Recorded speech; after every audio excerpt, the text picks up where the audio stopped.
Yes, sir, baby. On the radar radio. Yo, special guest in the building. Cleveland in the building. Freshie in the building. My guy, what's up? So my boy. How's it going? Splat, dirty, Freshie, East Cleveland. That's East it. Cleveland. Yeah, exactly. There's a north, east, west. There's just like everywhere else. It's just an east and west for real, Just but east like and west. Okay. it's a north and a south. Cause I've only been to Cleveland once, and I Yeah. didn't leave beyond like the area where like the Rock and Roll Hall of Fame was and the baseball stadium That's and like shit like that. that's like Metro Cleveland, downtown. That's Metro Cleveland. Yeah, downtown type. Zelly Ocho was telling me about how like you could like get like the nicest apartment in Cleveland for like Facts. $1,000 a month, some shit like Facts. that. Yeah, it's be around that area. 1,000, like 1,200, 1,500, but yeah, for sure. Definitely downtown. I don't know if you got to see. I don't know if I posted the clip, but when I asked Zelly, I was like, "Yo, so what's there to do in Cleveland?" Because he was like talking shit. He's like, "Well, we got Walmart." I was like, "Damn, bro, that's all you got for your city?" I mean, like, it's a few things to do though. I mean, like, once you did everything, then it ain't too much to do. But yeah, it ain't really nothing to do. It ain't nothing to like come to Cleveland and just like kick it. But you know, we got fun. I'll be outside for sure. Well, I'm excited to have you here today. Excited to be here for sure. The fun story is that you was on your way back to Cleveland yesterday, and I was like, "Wait, no, come!" I was like, "I need you to come back right now. You got to Right. come to On the Radar." And then like you was like an hour and a half, and then you came back. So first of all, thank you for coming back here, bro. Facts. You know what I'm saying? I'm Appreciate very it. happy to have Hell you yeah. here. Hell yeah. Cause like one, like I love your sound too, and it's funny to me how like like you, Trippie, Suave, Zelly, like all of y'all are out of Cleveland. All y'all have this like Trippie and them from Can. okay. Zelly, he from like the west side of Cleveland. I'm from the east side of Cleveland, and that's Oh, you putting me on? Yeah, that's like two whole different things too, though. But I mean, you know, it's all like relatively like the same. It's the same type by. of like same type of sound. Exactly. But I think that's cool. That's kind of like the sound out the city. You know what I'm saying? Right. In a way, Yeah. because it's like I feel like every city has like their own unique thing. Like obviously New York, we got like drill right now, but Right. like for y'all, like that sound, like the rock star vibes. Like I Yeah. like that. Rock and that's roll what's- was started in Cleveland. Like we got the Rock and Roll Hall of Fame, like you said, and like a lot of our like venues and stuff is like real punk venues because they owned by like the old white punk rock people. So we kind of just automatically got that, and then it all stemmed from like struggling. Like we Yeah. the like #1 most stressed city in America. So I think the like rock star stuff come from like just us trying to express like the pain and all the struggling and stuff, like, you know, doing with bare minimum. Yeah. We really got bare minimum. So like even like the House of Blues and all that stuff is like really all like based around rock and roll for real. So it's kind of like an automatic thing. You know, we got MGK and like Kid Cudi and stuff like that, Bone Thugs and Doughboy and stuff like that. But relatively, it's all kind of like the same vibe. Like it's real, just like don't give a fuck attitude. Right. For real. But I think it's cool how you mentioned like I didn't know that like all the venues were like kind of like punk rock type of. Yeah. But that like in a way too, like you also got to like see those venues. You're like that's probably like a big reason. You know, I don't know about for you, but like in general, like out of Cleveland, like that's probably why like a lot of the music sounds the way it does, because like Exactly. you guys were kind of like not, I wouldn't say forced, because nobody's Exactly. forced to do anything, but It's like just embedded. but that's where you guys Yeah. probably went to shows and shit like that. If there's not a lot going on, you're gonna go do the things that are around, and if it's Exactly. like a punk rock show as a kid, I'm Right. assuming it's just like. You But know, that's like, the thing. well, We ain't never see the punk rock shows. It's just like you see the aesthetic of okay. the venue, and it kind of like you kind of like put yourself instantly in that like that aesthetic. It's really the aesthetic. I wouldn't say the music because most people probably could agree with me, but we ain't never see that for real growing up. You know what I'm saying? Like we seen Bone Thugs for real, like Bone Thugs, and that's really it. Or like the Cleveland rap scene, the Cleveland rappers from Cleveland, like Fat Al, Chip the Ripper, Ray Jr. We seen all that. MGK really like the only person that kind of like stemmed away from that, like later on. But even him, you know what I'm saying, he kind of had like a different, but he was rapping though, like he had a different vibe. That's my idol for real. But like, You said MGK? yeah, That's your idol. yeah, Got you. yep. Sean Kelly. What about MGK specifically? I seen him. I seen it. You can't be my idol if I never met you or never like seen your growth or like grew up with you. Like my other idols, my mom, MGK, niggas on the streets, and my friends, stuff like that. My father, but MGK musically my idol because like I actually seen him. Like we performed together at like little middle school events and stuff. Of course, he was older than me. He was like where I'm at now with my career. He was just coming up, performing, and like nobody knew him. You know, like Cleveland, a ghetto city. So for us to see a white dude like rapping, like people were still respecting. And he from the hood. He from where I'm from. Like he from that area, not the same exact part, but he from that area, and he always tapped back into the city. I respect just how he moved. Like he always came back, did shows for the city, always put on for the city, signed all Cleveland artists. Like he just represent our city, and at the same time, he not just there every day trying to be hood or be gangster, but he still put on for the city as much as he can. And I just respect somebody like that. And then for him to still be humble and down to earth and like show love to everybody that he been showing love to back when he was nothing. That's an idol to me. I like what you said where you're like, you can't be my idol if I never met you or I didn't know you. Period. I never heard somebody say that before. Yeah, because it's weird. How can I idolize you? I ain't never shaken your hand before. So it's just weird, but that's my like musical idol. I like his switch up too, like from the rapping to now the punk rock stuff that he does now. And I think he said that he's working on a rap album. I think I saw somewhere that he's working on a rap album again. Yeah. So I like how he's able to do like to jump back and forth into the different worlds, but also like still be a part of each world because where he comes from is he has a foot in each world too. Exactly. And like people got their opinion about it, but they not him down or they not even artists. Most people who think like that not even artists, but that man be selling out the Brown Stadium. You know what I'm saying? Like right before he sold it out, I seen the man. He just was humble, like still eating like downtown Cleveland. Like I don't know, it's just I like real niggas. Like no matter what color you is, as long as you're a real nigga, like you gotta respect somebody that's like that. And then he just his music is amazing. So for somebody not to however they feel, that's how they feel. They gonna have their opinions, but that man music is genius for real. So that was more in line with your musical inspiration. Yeah. MGK. I mean, that like he was more like my performance inspiration and just like being an artist from Cleveland. But of course, I got like inspired. I was inspired by a lot of artists for real. Where did the green aesthetic for you come from? Is that your favorite color? No, I definitely my favorite color black, but right. But everything's green. Green is just like my mood. I kind of change colors throughout my like growth as an artist. Mood. I mean, green just became my mood at the time. So I just kind of ran with it. And then it's like a part of my like my brand is like dirty. I always say like dirty and stuff like that. So green kind of give you that like image in your head, like something that's dirty or something like that. So, but yeah, it's just the mood right now. That's just the aesthetic right now. Yeah. You gonna switch colors? Like your whole IG gonna be like purple soon? I don't know yet. I be contemplating on it, but cause like I gotta like even with like the I mean yeah I see it, but like they're still green and like in your projects. Ready or Not was like, but this was red. Yeah, that was like the orange era. I had like orange hair. Yeah, I had orange hair. So it is like eras for you. Yeah. Okay. Yeah. It's just like something for people to like grasp to and like, you know, when they see green or when they see a certain color, it represent me. But the green one really stuck, so I kind of been doing this one the longest.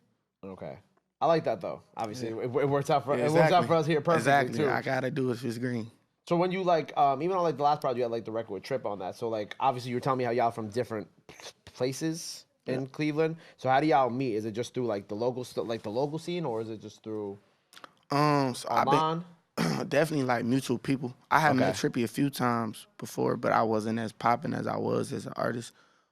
But he always, you know, had an open door, and just the people around him always allowed me to be around because they knew that I was on my way. And then I was just in LA one time. I had just did like it was like during COVID or something, but whatever. I had did like a show, and then I had posted this video on my Instagram, and the video kind of like went viral. Yeah, it kind of went viral, and he probably already knew who I was, and he just like DM'd me randomly. He actually DM'd me like earlier that year and asked me for my number when I was in Atlanta.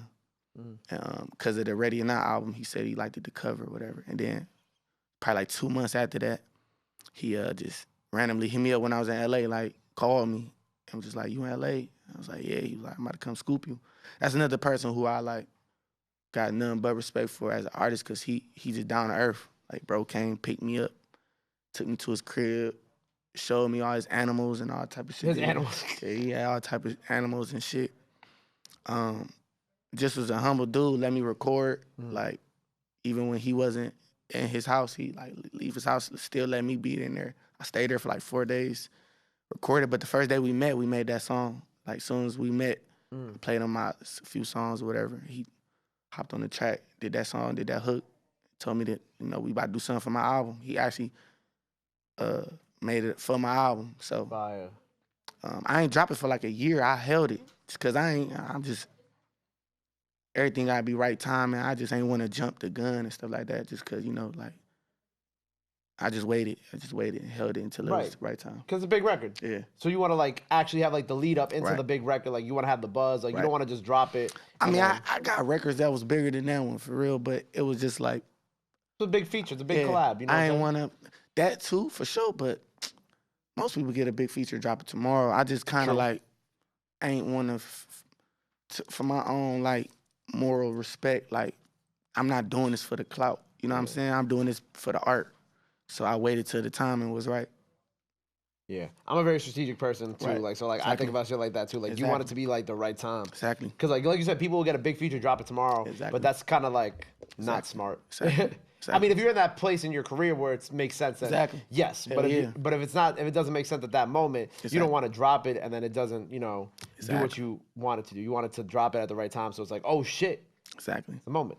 And people was just like, it really got to the point like fans was like hacking my SoundCloud, hacking my email, just trying to get the song, like calling me all type. It was crazy, like really hacking me for that song, and I never had the song on my phone. It was on my hard drive for the longest, and so they couldn't even get it. Couldn't even get it, but kept trying to hack me for it. So that's why I wanted it, another reason for it to be like, because I knew it was gonna be a big song transition. Yeah, I knew it was gonna transition me for sure. So shout out Trippie for sure. Yeah, because that reminds me of like Sonny Digital when he was here. He like was telling me about this Uzi song he did back in 2018, and it just dropped like 2-3 months ago. Yeah, but they was like all up in his DMs and all this shit like that. He was just like, they were going crazy on him, and like, they were going crazy on somebody else. Right. And then they realized that the other guy didn't actually produce it. It was Sonny. And then when they realized it was Sonny, they went from harassing. That was like Pierre Bourne. They went. I know exactly. You know what I'm talking about, right? Yeah. It was coming, and then he's like, bro, chill out. It's on Uzi, and then Uzi finally put it on that little EP thing he just dropped on SoundCloud. And red and white. Yeah, the red and white. Yeah. So he put it on that too. Facts. I gotta ask, right? So we talk about like rock stuff, like. What rock bands did you listen to as a kid? I'm always interested to hear that, or like punk rock stuff, like if you did. Yeah, definitely. I mean, I was like, I dabbled into it for real. Like, I started. I mean, even though it ain't rock, but like NSYNC was like one of my first like love. I fucked with NSYNC heavy. Interesting. Then I got more into it. 'Cause my cousin, I had a cousin on my mama's side. He was like the weird one. He was super weird. Had like, I won't say weird in a bad way. He was different. You know what I'm saying? But my cousin on my dad's side, they got me hip to like the Gucci Mans and all that shit. But then this cousin, he got me hip to, we used to listen to Paramore, My Chemical Romance, Z28. Yeah. Hollywood Undead was one of my favorite groups because they used to like have a rapper and they thing. Panic at the Disco. Paramore for sure though. Like you saw Paramore's on tour right now? Yeah, hell yeah. Yeah, they back going crazy. I gotta be at the New York show. I don't know when they're coming to Cleveland, but they probably. I mean, actually, I think in the spring. Because MGK, he got a good relationship with Haley, so I'm sure they probably will. They probably come in the spring. Yeah. Avril Lavigne, like, even though I know she wasn't like a band, but like, I don't know. I dabbled in every type of music, like that was listenable. If I couldn't listen to it, then I was cool. Word. I feel like I feel like a lot of artists say Paramore too. That's like the funny thing. It's like a lot of artists like a lot of artists listen to Paramore. Yeah, it was commercial. A lot of that stuff came on TV, like when it came on MTV in the morning and all that type of stuff. Like we was like, all right, yeah. But Paramore used to be on all the video games and stuff too, and like just her voice was like super, distinctive. So you hear a Paramore song, you just knew it. And then they was big. They was big, so it was easy to grasp to their music for sure. But I wasn't like really into like discovering like the bands that was underground or still. I was just kind of like more in the commercial part of it, like just whatever came to the surface. Then I was messing with it for sure. Word. So what you working on right now? I'm working on my next album right now. Okay. Called Don't Know Don't Care. I love it. Yeah, exactly. That's definitely gonna be one of my more how can I say it? More just distinctive projects. Mm-hmm. every project I try to create a different like aesthetic and stuff like that. But this one for sure, like I'm saying, we on that one. We on it with this. The last project like kind of like pieced together like just through time. This one like got like a all right. We gonna use that like that mindset, but like now we knowing what we doing like now because between that orange project and the green project, it was like a break. Like I ain't dropped in like 2 years. I was going through like management change. I used to be managed by like a company that was under Sony, and then I ended up getting new management stuff like that. And then I just had all these records like with Asian Doll and Lil Tracy and all these people, and I just like didn't really know what to do. That had all these singles and stuff. I kind of was like independent for a second, right? Till I like linked with my new manager Hirsch, and then he like kind of helped me like get back on track and get my mind back right when it comes to like just being like strategic but like organized at the same time. And then that Bad Guy record kind of came out of nowhere. All my biggest records come from my worst times for real, but that Bad Guy record kind of came, and then once we caught fire with that, it was like, all right, we gotta like start tying together an album. We had all these features and stuff like that, so it only made sense. But that album ended up getting like number 35 on the Apple Music charts or on the iTunes charts, either one. And it was like, yeah, now we knowing like, and I kind of like was just kind of being experimental with the Green album. So this one, like, I'm kind of even more like just cultivating my sound, just having my own sound for real. Don't know, don't care. Don't know, don't care. I love that. Also, before we get out of here, right? One of the most random people I saw follow you was like Young Gravy. I was like, the fuck is this? Like, what is like? He's laughing because Gravy's been here before. But I was like, with Young Gravy, man. mad random. Like you and Gravy are not two people I thought would link up. Gravy actually put me on like my first like tour, so to speak. Like really? Yeah, he did a Ohio because we used to be managed kind of by the same people under the Sony situation, and he had a big tour, but he had the Ohio run, and they put me on the Ohio run with him, and I went to Cleveland, Cincinnati, Columbus with him. Yeah, that was he's like. There's a lot of artists at that time nobody really knew who he was. Like I would tell all my friends like I'm going to tour Young Gravy. They're like, who the fuck is that? Nigga, who? Like, but he sold out every show. And I went on tour with other people. I ain't say nobody, but like shows other people, yeah, it wasn't sold out like Young Gravy. He was selling out every show. Yeah, he actually really draw a crowd too. Every city, crowd, packed, and nobody, like, unless you was in that niche of stuff, you know what I'm saying, knew who he was. Nobody knew who he was. But he was so humble of a dude, like, he's a real dude. Let me be on the tour bus, talking to me, give me advice, let me sell my merch, everything. He was just a real one for sure. So, yeah, Gravy, shout out to him. Shout out Gravy, man. Shout out Gravy. Well, look, man, it's been a pleasure having you here. Appreciate being here. Performance and Freestyle out now, so go check that out. Before we get up out of here, anything else you want to let the people know, where they can follow you at, all that good stuff, this camera right here. Y'all can follow me, yeah, Freshie. Splat 30. Search it up. Y'all see it. A lot of splat, a lot of dirt. Coming soon. Everything on the way, man. We just going up. It's lit. It's up. That's all I gotta say is pay attention. That's it. Don't know, don't care. On the way. Don't know, don't care. Well, look, man. Like I said, but pleasure having you here. Make sure you go follow him. Go run up the freestyle. Go run up the performance. Both of those are out now. Go run up everything he has out now. Go show some love. Go show some support. Love is free. Support is free. But y'all already knew that. Till next time. Freshie in the building. Cleveland in the building. We out. Boom. Oh my God.